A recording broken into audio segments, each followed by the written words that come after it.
अधिकार देता साजिद है। रशीदी साहब, आपका इस पर आपका पक्ष मैं जानना चाहूंगा कि क्या जो दो पक्ष हैं इसको लेकर, एक जमाल साहब का पक्ष है भाई देश पहले, बतौर भारतीय गाऊंगा तो मैं गाऊंगा, लेकिन बतौर मुसलमान इस्लाम में इसकी इजाजत नहीं है मूर्ति पूजा, जिसका मैंने भी जिक्र किया। आपका क्या पक्ष है रशीदी साहब? देखिए अमन भाई, दो चीज़ों को हमें समझना ज़रूरी है। संविधान के दो क्लोज हैं, एक आर्टिकल 19 है, एक आर्टिकल 25 है। आर्टिकल 19 ये कहता है कि हमें राइट टू स्पीच है, हम क्या गाएं क्या ना गाएं, क्या बोलें क्या ना बोलें। अगर कोई चीज़ संविधान के खिलाफ ना हो तो हम उसको नहीं बोलें तो हमारे ऊपर कोई जुर्म नहीं है। तो आर्टिकल 25 ये कहता है कि आप अपने मज़हब पर अमल भी कर सकते हो, उसका प्रचार प्रसार भी कर सकते हो, और आपको मजहबी आज़ादी पूरे तौर पर है। दूसरी बात, सुप्रीम कोर्ट ने 2006 में बाकायदा इस पर एक फैसला सुनाते हुए ये भी कहा था कि राष्ट्रगान में अगर कोई आदमी राष्ट्रगान के समय खड़ा भी नहीं होता है तो उसको देशद्रोही नहीं कहा जा सकता। राष्ट्रगान में भी अगर कोई खड़ा नहीं हो रहा है तो वो देशद्रोही नहीं है। तो राष्ट्रगीत पर ये बात क्यों थोपी जा रही है भाई? क्यों कहा जा रहा है कि नहीं राष्ट्रगीत गाना जरूरी है? और अभी तक जो राष्ट्रगीत है वो वही दो पंक्तियां हैं पहले वाली। जब पार्लियामेंट में इस पर कोई कानून आएगा, कोई बात आएगी, जैसे बहस चल रही है, उसके बाद बात होगी दोबारा से कि कैसे है कैसे नहीं है। अभी तो इसको थोपने वाली बात हो रही है ना। दूसरी बात, अभी अबरार साहब ने बड़ी अजीब सी विचित्र सी बात कह दी कि साहब अगर मैं मुसलमान हूं तो नहीं गाऊंगा, अगर मैं भारतीय हूं तो गा लूंगा। अरे भाई, मैं अल्हम्दुलिल्लाह इस बात पे भी फख्र करता हूं कि मैं मुसलमान हूं, और इस बात पे भी फख्र करता हूं कि मैं अल्हम्दुलिल्लाह भारतीय हूं, और मेरा खून का एक एक कतरा मुल्क के लिए है। नहीं, अगर मुझे सरकार इजाजत दे तो मैं पाकिस्तान के खिलाफ भी लड़ने को तैयार हूं। पहले देश है मेरे लिए, मैं पाकिस्तान के खिलाफ भी लड़ने को तैयार हूं। बोला उनके लिए धर्म से पहले देश है।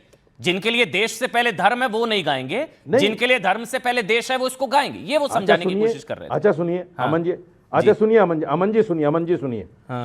चार शंकर आचार्य हैं, उनमें से एक शंकर आचार्य हैं अभी मुक्तसरानंदी। उनसे एक रिपोर्टर ने सवाल पूछा कि मजहब पहले है या देश पहले है, सॉरी गीता पहले है या देश पहले है? तो उन्होंने कहा गीता पहले है। नहीं, देश पहले है भाई, गलत कहा। मैं बोलता हूं देश पहले है। मैं आपसे ले लेता हूं। शंकर आचार्य ने कहा गीता पहले। मैं बोल रहा हूं देश पहले। शंकर आचार्य ने कहा गीत पहले। आपके लिए क्या है फिर? ये पूछना नहीं चाहिए। फिर आपके लिए क्या है? शंकर आचार्य ने कहा गीत पहले। आपके लिए क्या है? आप उनको शंकराचार्य मानते कि नहीं मानते? आपके लिए क्या है? शंकराचार्य मानते कि नहीं मानते? देश बड़ा है, धर्म आपके लिए क्या है? शंकराचार्य मानते कि नहीं मानते? भाई हम तो आपको भी मौलाना मानते हैं कि नहीं मानते? हम तो आपको भी मौलाना मानते हैं। देश पहले या धर्म? आप उनको शंकराचार्य मानते? नहीं, मुझे, अरे मुझे छोड़ो। आप उनको बुलाया ना भाई, वो आएंगे तो उनसे भी पूछूंगा देश पहले या धर्म। न पूछे ना, बताइए ना मुझे। मैं एक सवाल कर रहा हूं आपसे। मैं आपसे पूछ रहा हूं देश पहले या धर्म? मानते कि नहीं मानते? देश पहले या धर्म?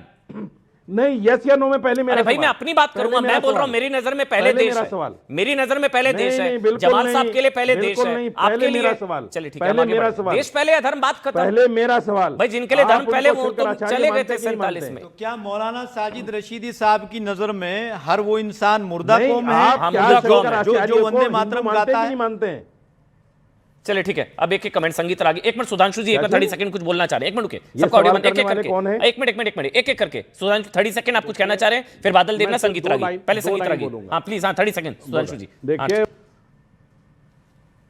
सर, कुछ कनेक्शन का इशू है आज। मैं दोबारा, हां अब आ गया, बोलिए। नीति निर्देशक तत्व यानी डायरेक्टिव प्रिंसिपल्स, उसके ऊपर गीता का उपदेश देते हुए भगवान कृष्ण की फोटो बनी हुई है। अर्थात संविधान का नीति निर्देशन, the direction of the directive principle is governed by Gita. अब इस पे आता हूं, जो मजहबी अकीदे की बात है। मैं सिर्फ एक बात कहना चाहता हूं अमन जी, ये लोग कहते हैं कि साहब हम किसी के आगे सजदा नहीं करते।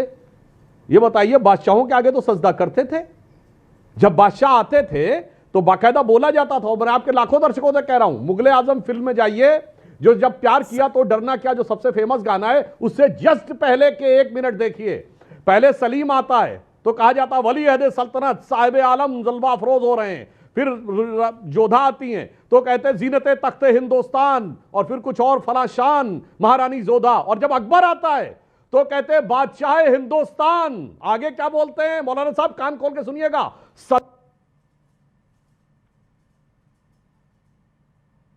फिर मैं रिपीट कर रहा हूं, सजदे में निगाह रहे, तमाम होश और खिरत पेश बादशाह रहे। गजब है साहब, चलिए, बादशाह के आगे तो समझ गया सजदे में निगाह।